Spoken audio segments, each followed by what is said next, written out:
अस्सलाम वालेकुम नाजरीन, पाकिस्तान अदबी फ़ोरम के चैनल में आपका स्वागत है। हम यहाँ आपकी खिदमत में मारूफ मज़ार निगार व शायर अज़ीम काजी की ज़ेर तबाह किताब घोड़ा पौड़ी किस्तवार पेश करने की सआदत हासिल कर रहे हैं। आप इस कहानी में अज़ीम काजी के लतीफ़ हिस्से मज़ाह से भरपूर लुत्फ़अंदोज़ होंगे। नाजरीन, घोड़ा पौड़ी की तमाम किस्तें देखने के लिए ज़रूरी है कि आप हमारे चैनल को सब्सक्राइब कर लें और साथ ही बेल आइकॉन को भी क्लिक कर दें ताकि हमारी हर नई आने वाली वीडियो का नोटिफिकेशन आपको मिलता रहे। शुक्रिया। कहानी शुरू करने से पहले मुसन्नफ़ का हल्का फुल्का तारफ़ ज़रूरी है। इस सिलसिले में अपनी किताब में वो खुद यूँ रकम तराज हैं। काजी अब्दुल गफूर नाम है और उस्ताद मोहतरम हज़रत आज़म तौकीर ने बग़ैर सोचे समझे अज़ीम काजी के ओहदे पर फैज़ कर दिया। 2 नवंबर 1976 को शहर कबूला के करीबी गांव 93B में पैदा हुआ। वालिद ग्रामी काश्तकारी जैसे बेफैज़ शोबा से वाबस्ता हैं और ताहयात रहेंगे इंशाअल्लाह। वाजिबी सी तालीम अपने गांव की ठंडी छाँव में हासिल की और आला तालीम हासिल करने की गर्ज से दीपालपुर शरीफ की सरजमीन पर कदम रखे। यहाँ तालीम के साथ साथ मुख्तलिफ़ अनवा के उलूम फ़नून मुख्तलिफ़ असातिज़ा से सीखे और मज़ीद ज़लीलो ख्वार होने के लिए लाहौर की सरजमीन को मुक़द्दस जाना और मुँह उठाए चले आए। तो चलिए नाजरीन, शुरू करते हैं घोड़ा पौड़ी की वीडियो। तो नाजरीन, आइए देखते हैं घोड़ा पौड़ी की किस्त नंबर 8। हमें शुरू ही से इस खेल से इख्तलाफ रहा है। हालांकि 8 साल तक हम भी बाकायदा इसके खिलाड़ी रहे, मगर उसमें जब भी हमारी बल्लेबाजी की बारी आई, ठीक 6 गेंदों के अंदर अंदर हमें मैदान छोड़ना पड़ा और बाकी सारा दिन फील्डिंग करने में गुजारना पड़ा। एक दफ़ा का जिक्र है कि एक मैच के दौरान हम पहली बॉल पर ही आउट हो गए।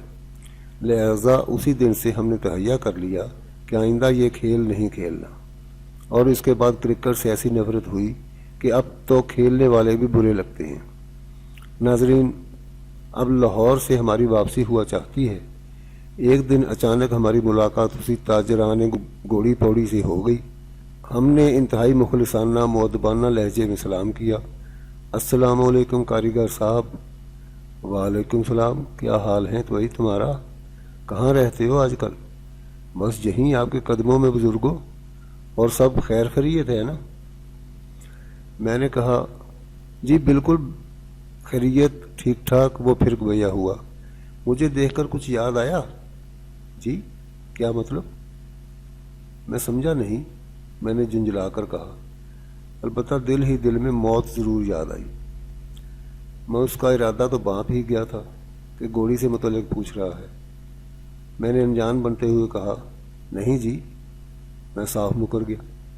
बेटा, आप वो घोड़ी लेकर गए थे, 1 माह हो गया है। वो बोला, जी घोड़ी? घोड़ी तो हमारे पूरे ख़ानदान में किसी के पास नहीं।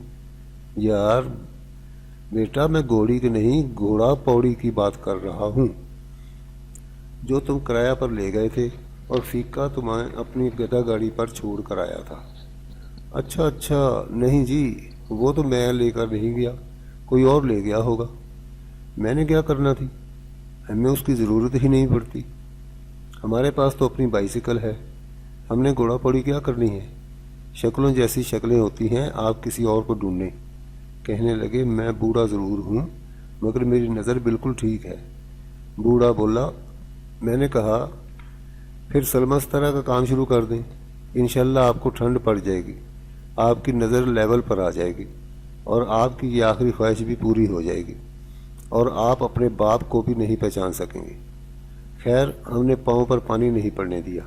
हालांकि वो बूढ़ा तो पाइप लेकर हमारे दुआले हो गया था। इस तरह ज़बान के बलबूते पर हम उसके शर से महफूज रहे। सियाने खुद ही कहते हैं, जब गिद्दड़ की मौत आती है तो वो शहर का रुख करता है। वाकया यूं है कि एक दिन हमारी तकदीर फूट गई।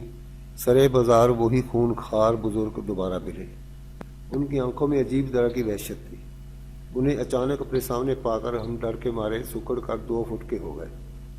उन्होंने 2-4 फुट के फासले पर खड़े इशारे से मुझे साइड पर आने को कहा। मेरी ज़बान को जैसे ताला लग गया हो। मैं सर झुकाए हुए उनके हुजूर पहुंचा और दस्त बस्ता खड़ा हो गया। वो बोले, मुझे अच्छी तरह याद पड़ता है जनाब, वो घोड़ी तुम ही लेकर गए थे। मुझे तुमसे ही घोड़ी लेना है। उस दिन तो तुम बच गए थे और बड़ी चालाकी से रफू चक्कर हो गए थे। आज मैं तुझे नहीं छोड़ूंगा। उन्होंने वहशियाना अंदाज में कहा। मुझे यूं महसूस हुआ जैसे मेरी मौत उसी बुजुर्ग के हाथों लिखी है। वो घोड़ी मुझे लाकर दे दो शराफत से, वगरना रस्से से बांध कर ऐसे घसीटूंगा जैसे बंगी झाड़ू को घसीटता है। अभी तो मैं तुमसे प्यार की ज़ुबान में बात कर रहा हूँ, इसी में तुम्हारी इज्जत है। शराफत से घोड़ी वापस कर दो वरना अच्छा नहीं होगा। बस मुझे घोड़ी चाहिए। मैंने मज़ाहिया अंदाज में कहा, मुझे चांद चाहिए। बदतमीज़ आगे से बकबक करते हो। उन्होंने मुझे घूरते हुए कहा, मत पूछिए हजूर क्या हालत हुई उस वक्त। यूं लगता था जैसे कोई शरीफ सा सांप हमें अभी ताज़ा ताज़ा सूंघे बगैर निकल गया हो। याददाश्त जवाब दे गई। आसपास के मकानात इर्द गिर्द घूमते दिखाई देने लगे। बैक वक्त आंखों के आगे अंधेरा छा गया और घोड़ी की ख्याली तस्वीर हमारे जहन की स्क्रीन पर बार बार चलने लगी, जैसे किसी नई फिल्म का ट्रेलर चल रहा हो और उसके अलावा पब्लिसिटी वालों के पास और कोई कमर्शियल ना हो।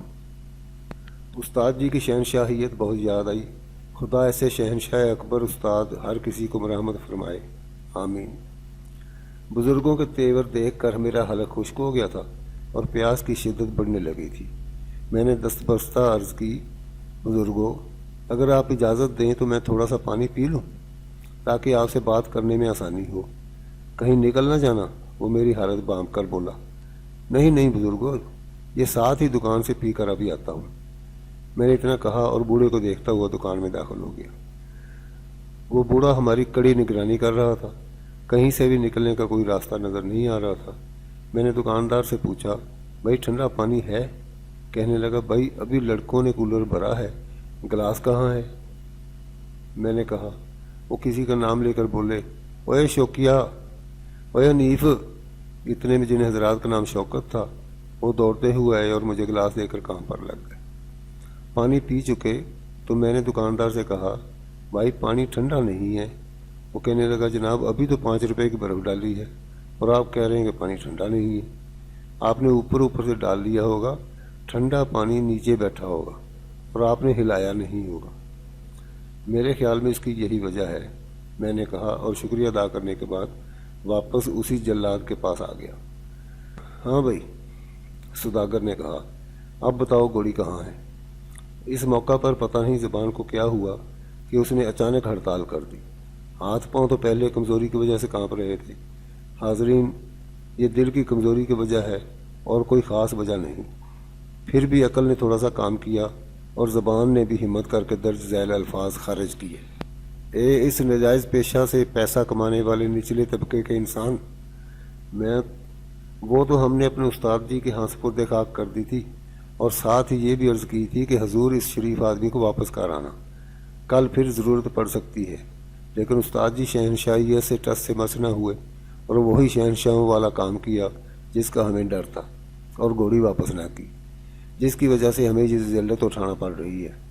फिर बुज़ुर्ग से कहा, जनाब अली, इसमें मेरा कोई कसूर नहीं है, कसूर तो उस्ताद जी का है। हम तो बच्चे हैं, उस्ताद जी ने ही घोड़ी वापस नहीं की, वही इसे तांगा में जोतते रहते हैं। इस पर बुजुर्ग गुस्सा से बोले, सारा कसूर तो मेरा है कि मैंने तुम जैसे गैर जिम्मेदार लड़के को घोड़ी दे दी। कहाँ है तुम्हारा उस्ताद? क्यों ना उससे भी बात की जाए? वो बोला, वो बहुत दूर रहते हैं, कल तक घोड़ा पौड़ी आपकी दुकान पर पहुंच ही जाएगी। मैंने कहा, इसके अलावा मैंने इन्हें बहुत समझाया मगर वो तो शायद पठान थे। पठानों से याद आया, अजीबुल खलकत होते हैं, जहाँ उनकी सुई अटक गई वहीं अटक गई, बिल्कुल सिखों की तरह। झूठ बोलने में उनका कोई सानी नहीं है। एक मरतबा एक हाजी साहब जो कि पठान थे, उन्होंने कुछ बैनर्स वगैरह मुझसे लिखवाए। 1300 में बात फाइनल हो गई। एडवांस मांगा तो कहने लगे, हम कौन सा ये मार्केट छोड़ कर जा रहे हैं, तुम काम कर दो, हम पैसे फ़ौरन दे देंगे। मैंने काम करके दिखा दिया और जब पैसे देने की बारी आई तो कहने लगे, तुम थोड़ी देर ठहर कर आओ, मैं मार्केट से होकर आता हूँ। मैं थोड़ी देर बाद फिर गया और आने का मकसद बताया। कहने लगे, तुम कल आना और आकर सारे पैसे ले जाना। मैं ये सुनकर वापस लौट आया। کیونکہ اتفاق سے تمام پٹھانوں نے حج بھی کیا ہوتا ہے۔ یہ ان میں رواج ہے کہ شیطان کو پتھر مارنے کے بجائے خود کھلنے سجوا کر آ جاتے ہیں۔ میں 2 دن بعد دوبارہ گیا تو حاجی صاحب نماز پڑھ رہے تھے۔ ہمیں دیکھ کر نماز لمبی کر دی۔ ہم بھی وہیں کھڑے ان کی طویل نماز دیکھتے رہے۔ ناظرین، یہ تھی گھوڑا پوڑی کی 8ویں قسط۔ امید ہے کہ آپ کو یہ کہانی پسند آ رہی ہوگی۔ یہ آپ سے گزارش ہے کہ اس کہانی کی پوری پلے لسٹ اپنے دوستوں کے ساتھ شیئر کریں۔ شکریہ۔ ملتے ہیں بہت جلد گھوڑا پوڑی کی اگلی قسط کے ساتھ۔ اب ہمیں دیجیے اجازت۔ اللہ حافظ۔